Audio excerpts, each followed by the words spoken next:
for that. How are you doing? Doing okay. Doing okay. Good.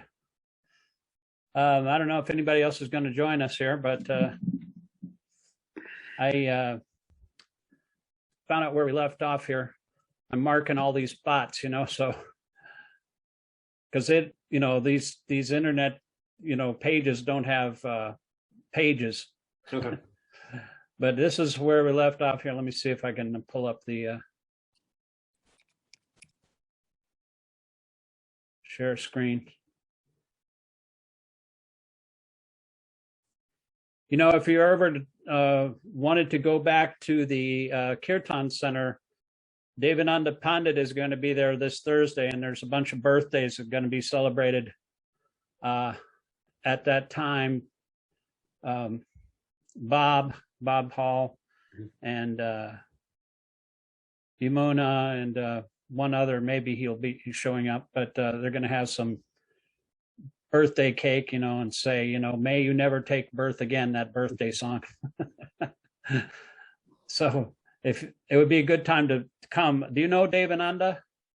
Not personally, but just from, seeing. Well, he's like a singer-songwriter.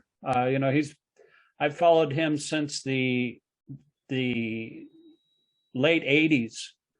I was a big fan even back then. And I actually compiled a bunch of his songs and put chords to him and made a songbook of about 75 of his songs. He's probably written at least 200 or 300. But he sounds a lot like Bob Dylan because he was a big fan of Bob Dylan. And but he's actually transcendental.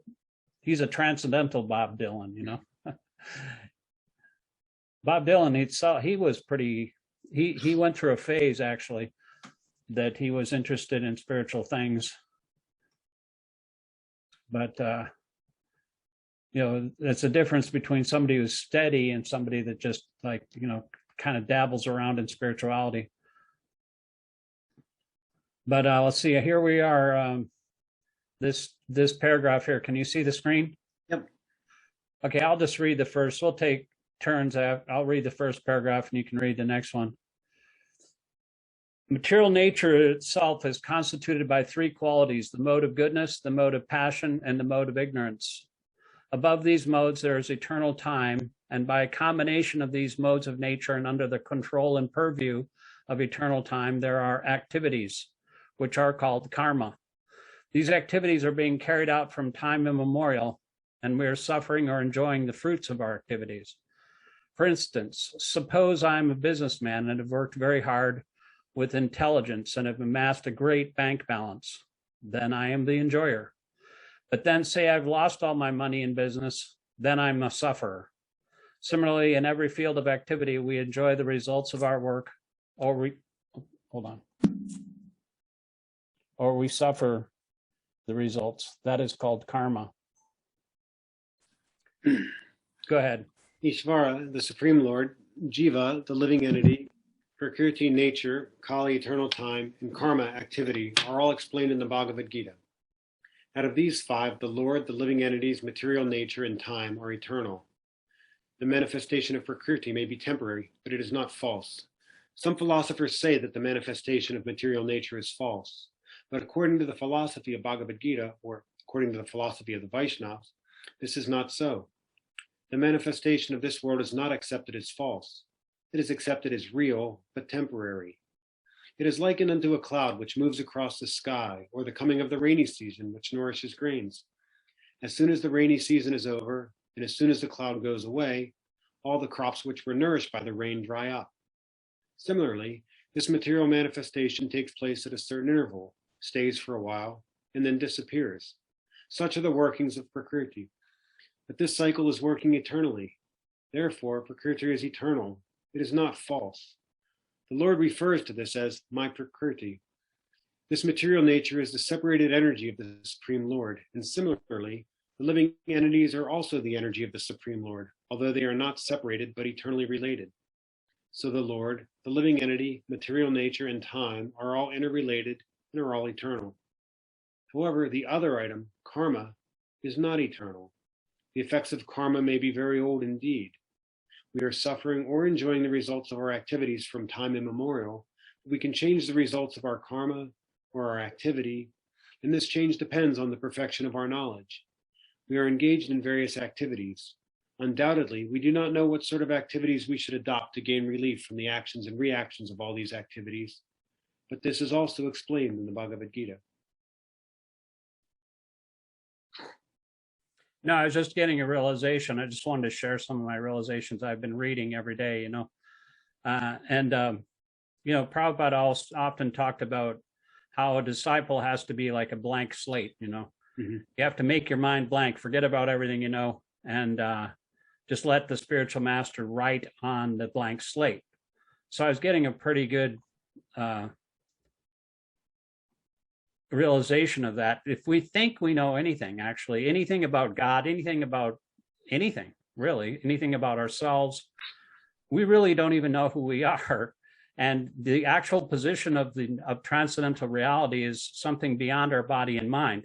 So really, we really don't know anything. And so that's why Bhaktisiddhanta used to say, in the morning when you get up, you should beat your mind with a broom.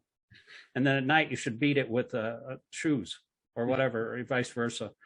Because the mind is the greatest enemy, and it could be the best friend as well, but you have to be able to control it so it doesn't take over, So we have to discipline our mind to actually focus on the transcendental message of the Supreme Personality of Godhead. And we have to erase that blackboard of our mind every single day, actually every single second, and let the spiritual master write on the blackboard of our brain. So because what do we know? We don't know anything.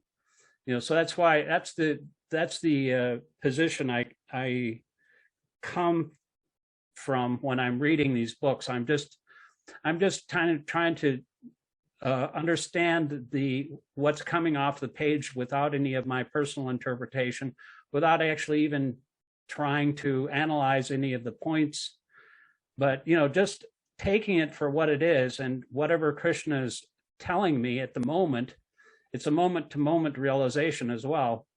And then, acting in the moment, in whatever moment you're in, and then, based on that, molding your life in that way. So that's the way I look at this knowledge, because it's way beyond our comprehension as far as I'm concerned. Even Lord Brahma, when Krishna was playing with the cowherd boys in the forest, and the cows started going away, and they were lured by fresh grasses, even though they were tied up somehow or other, the cows got lured by fresh grasses and they got away, and Krishna didn't want to disrupt his friend's lunch. And so he said, "Oh, don't worry about it. You sit there and eat your lunch, and I'll go look for him." And then Brahma was looking at this little kid, and he was thinking, he thinks he's, he's the Supreme Lord. How can this little child be the Supreme Personality of Godhead? So he decided to test the mystic potency of Krishna, and he took all the cowherd boys and cows, put them in a cave, and he disappeared for one moment of his time, which is actually a whole year of earthly time, because he lives on a different time scale. And so Krishna just created all the cows and cowherd boys in exact replicas, and they played that way for a year. And then, Brahma came back after a year, and then he saw all the boys and cowherd boys and cows in the same place. And his mind was blown. He said, "Where are these boys?" And he went to look in the cave, and they were still there. And he came back, and the other cowherd boys. And then Krishna manifests himself as four-armed Vishnu forms from the cowherd boys. And at this point, Brahma became a little bit humble because he thought that my so-called mystic potency, or my tricks, my playing tricks, challenging or testing Krishna, is like a firefly compared to the sun. What kind of light is that comparison? And so he said to himself, a lot of people think they know who Krishna is. A lot of people think that I know everything about Krishna. As far as I'm concerned, I don't want to talk very much about it. And he is the creator of the entire universe, right? So if he doesn't know, what do we know? Really. So that's the way I look at this literature and these topics, this subject matter, because it's way beyond my pay grade. And I'm just trying to By Krishna's grace, he's revealing just a little tiny bit, and it does purify the heart gradually, but it's a long process. So anyway, the next paragraph, the position of Ishvara, the Supreme Lord, is that of supreme consciousness. The jivas, or the living entities, being parts and parcels of the Supreme Lord, are also conscious. Both the living entity and material nature are explained as prakriti, or the energy of the Supreme Lord, but one of the two, the jiva, is conscious. The other prakriti is not conscious. That is the difference. Therefore, the jiva prakriti is called superior because the jiva has consciousness, which is similar to the Lord's. The Lord's is supreme consciousness, however. No one should claim that the jiva, or living entity, is also supremely conscious. The living being cannot be supremely conscious at any stage of his perfection, and the theory that he can be so is a misleading theory. Conscious he may be, but he's not perfectly or supremely conscious. Go ahead. The distinction between the jiva and Ishvara will be explained in the 13th chapter of Bhagavad-gītā. The Lord is Kshetrajna, conscious. Kshetrajna. Yeah. Yeah. As is the living being, but the living being is conscious of his particular body, whereas the Lord is conscious of all bodies. Because he lives in the heart of every living being, he is conscious of the psychic movements of the particular jivas. We should not forget this. It is also explained that the Paramatma, the Supreme Personality of Godhead, is living in everyone's heart as Ishvara, as the controller, and that he is giving directions for the living entity to act as he desires. The living entity forgets what to do. There we go.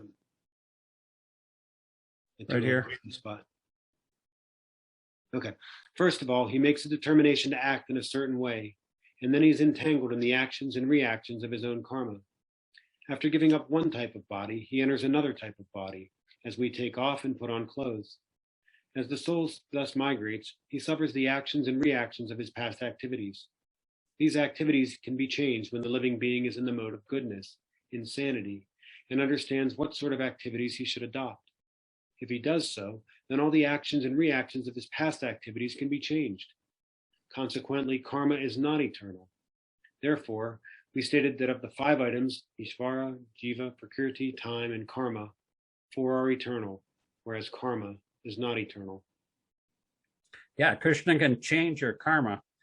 I heard it said one time that if you clap your hands in front of the deities, they have that palmistry, you can tell what your future is by looking at your palms. All the lines in your hands change if you clap your hands in front of the deity. The supremely conscious Ishvara is similar to the living entity in this way. Both the conscious of the Lord and that of the living entity are transcendental. It is not that consciousness is generated by the association of matter. That is a mistaken idea. The theory that consciousness develops under certain circumstances of material combination is not accepted in the Bhagavad-gītā. Consciousness may be pervertedly reflected by the covering of material circumstances, as a light is reflected through colored glass, may appear to be a certain color, but the consciousness of the Lord is not materially affected. Lord Krishna says, Maya dakshena prakriti. When he descends into the material universe, his consciousness is not materially affected. If he were so affected, he would be unfit to speak on transcendental matters as he does in Bhagavad-gītā. One cannot say anything about the transcendental world without being free from materially contaminated consciousness. So the Lord is not materially contaminated. Our consciousness at the present moment, however, is materially contaminated. The Bhagavad-gītā teaches that we have to purify this materially contaminated consciousness. In pure consciousness, our actions will be dovetailed with the will of the Ishvara, and that will make us happy. It's not that we have to cease all activities. Rather, our activities are to be purified, and purified activities are called bhakti. Activities in bhakti appear to be like ordinary activities, but they're not contaminated. An ignorant person may see that a devotee is acting or working like an ordinary man, but such a person with a poor fund of knowledge does not know that the activities of a devotee or of the Lord are not contaminated by impure consciousness or matter. They are transcendental to the 3 modes of nature.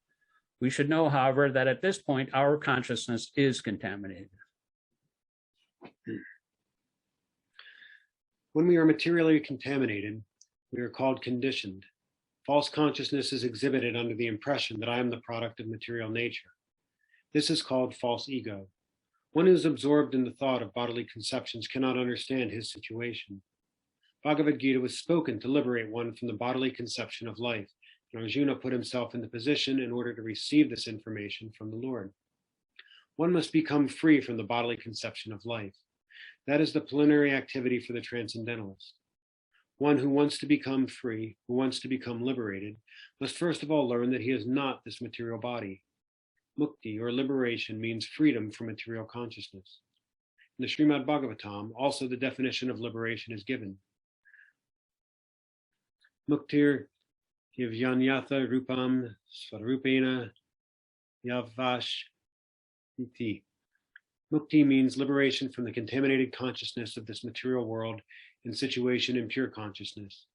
All the instructions of Bhagavad-gītā are intended to awaken the pure consciousness, and therefore we find at the last state of the Gita's instructions that Krishna is asking Arjuna whether he is now in purified consciousness. Purified consciousness means acting in accordance with the instructions of the Lord. This is the whole sum and substance of purified consciousness. Consciousness is already there because we are part and parcel of the Lord, but for us there is the affinity of being affected by the inferior modes. But the Lord, being the Supreme, is never affected. That is the difference between the Supreme Lord and the small individual souls. Yeah, this idea of false ego is actually the reason why we're here in this material world. We want to enjoy separately.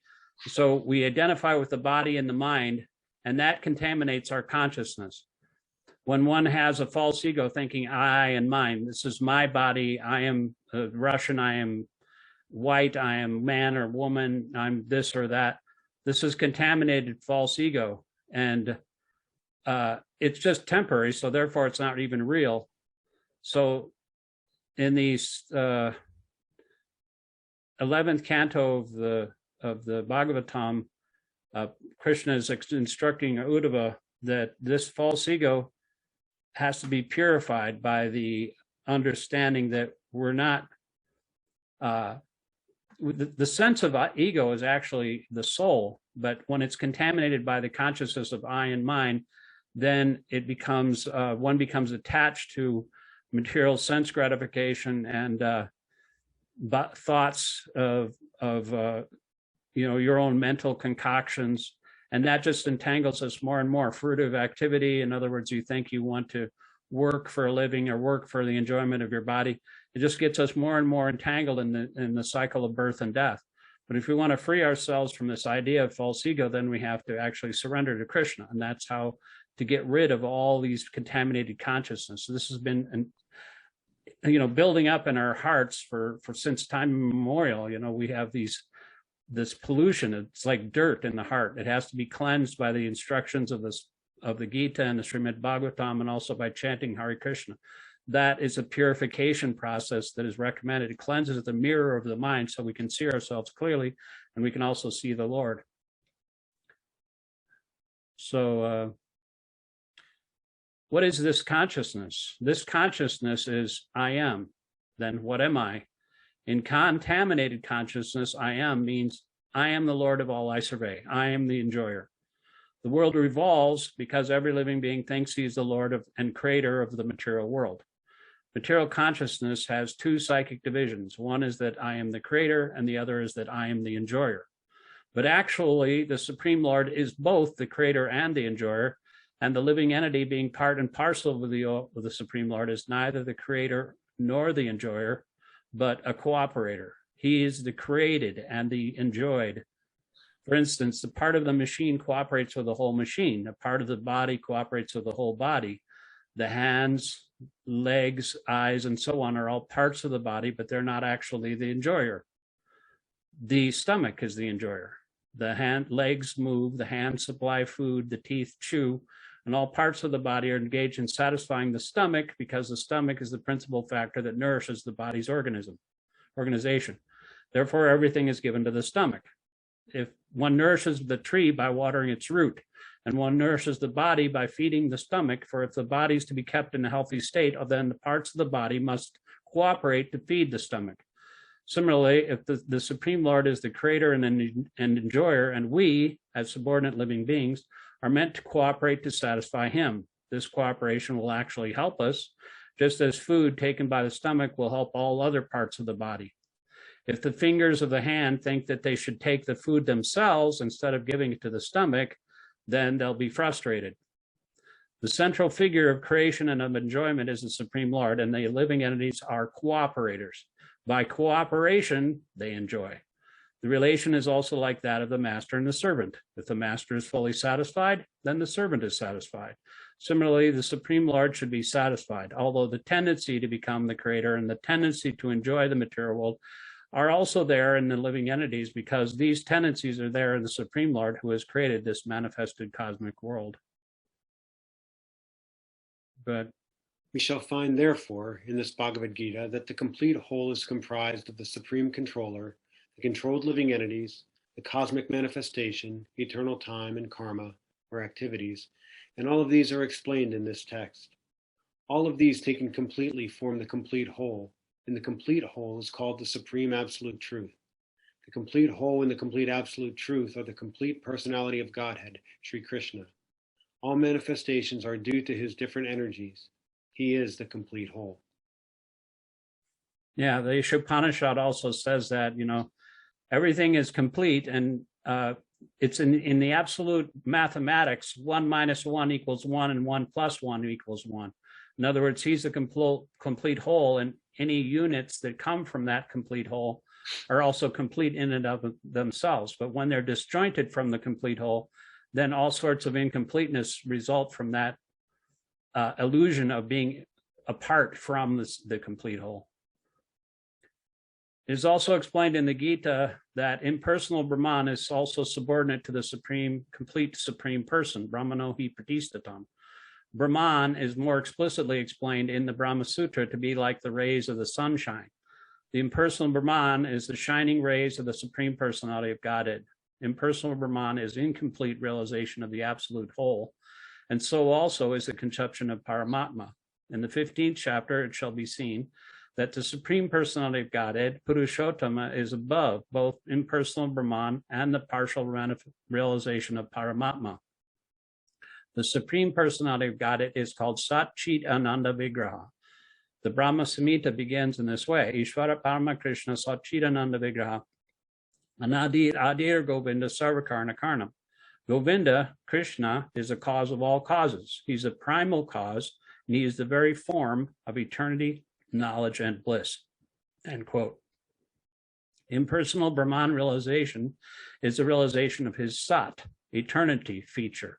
Paramatma realization is the realization of his Sat Chit, eternal knowledge. But realization of the personality of Godhead, Krishna, is realization of all the transcendental features, Sat, Chit, and Ananda, eternity, knowledge, and bliss in complete Vigraha form.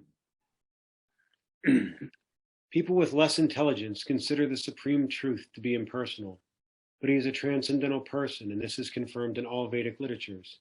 Nityo Nityanam Chaitananam. As we are individual living beings and have our individuality, the Supreme Absolute Truth is also, in the ultimate issue, a person. A realization of the personality of Godhead is a realization of all the transcendental features in his complete form. The complete whole is not formless. If he is formless, or if he is less than any other thing, then he cannot be the complete whole. The complete whole must have everything within our experience and beyond our experience. Otherwise, it cannot be complete. Yeah, I was just reading Hridayananda Maharaj. He wrote part of the 12th canto here. He had a team of people working on it, but he was talking about the illogical nature of the impersonal conception of God. People say that God can't be a person. He's, the whole universe came from one person. They don't believe that. They think it's some kind of impersonal light or form. But the thing is not even form. It's just some kind of impersonal being. But he was saying that's illogical, because how can something be the origin that does not contain the effect? In other words, how can the origin be less than what's produced by it? In other words, we're persons, right? So how can our origin be anything less than a person? That doesn't make any sense logically. Like, like you'd say, anybody who's walking down the street, they see a piece of wood, like a 2x4 in the gutter, they would think somebody cut that wood. There must have been somebody that actually,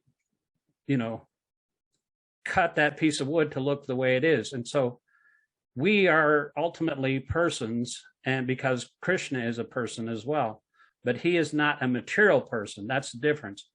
People think, well, God can't be personal because persons have all these flaws, but he has no material characteristics like we do. We have 4 characteristics that are imperfect. We have a tendency to make mistakes. We have a tendency to be an illusion. We have imperfect senses, and we make mistakes. Krishna and his pure representatives don't have those faults.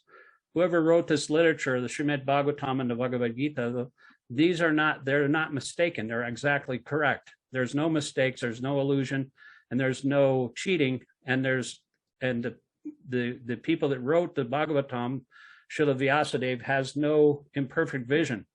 He could see even thousands of years before what the Kali Yuga would be like, even back then. So the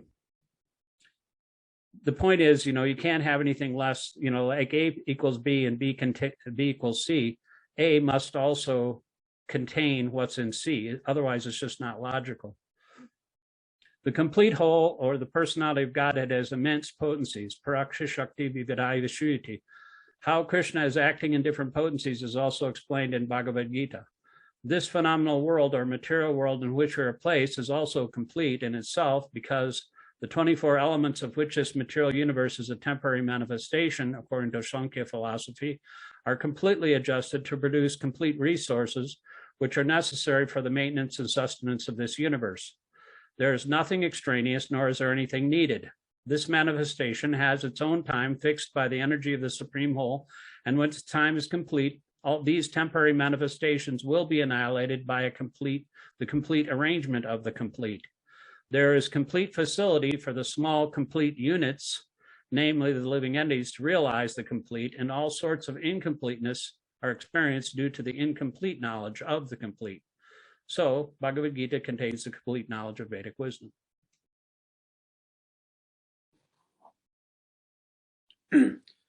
All Vedic knowledge is infallible, and Hindus accept Vedic knowledge to be complete and infallible. For example, cow dung is the stool of an animal, and according to Smriti, or Vedic injunction, if one touches the stool of an animal, he has to take a bath to purify himself. But in the Vedic scriptures, cow dung is considered to be a purifying agent. One might consider this to be contradictory, but it is accepted because it is Vedic injunction. And indeed, by accepting this, one will not commit a mistake. Subsequently, it has been proved by modern science that cow dung contains all antiseptic properties. So Vedic knowledge is complete because it is above all doubts and mistakes. And Bhagavad-gītā is the essence of all Vedic knowledge. Yeah, it's inconceivable. You can't like argue with it, because it's just the Vedic aphorisms are perfect in and of themselves. And if medical science actually applied these things to their understanding and tried to figure it out, then they might learn a lot of things. Like it's subsequently been found that cow dung contains all antiseptic properties. So, scientists could probably learn a lot from the Vedic knowledge. Anyway, my wife just texted me, and it's 8:41, so I'm going to have to wrap it up here. Thank you so much for joining. I'm sorry I'm a little bit late, but we could do this again on Wednesday and continue from where we left off here with this sentence: Vedic knowledge is not a question of research. Okay, thank you very much, Mike. Appreciate it. Good to see you. Hare Krishna. Talk to you later. There you go.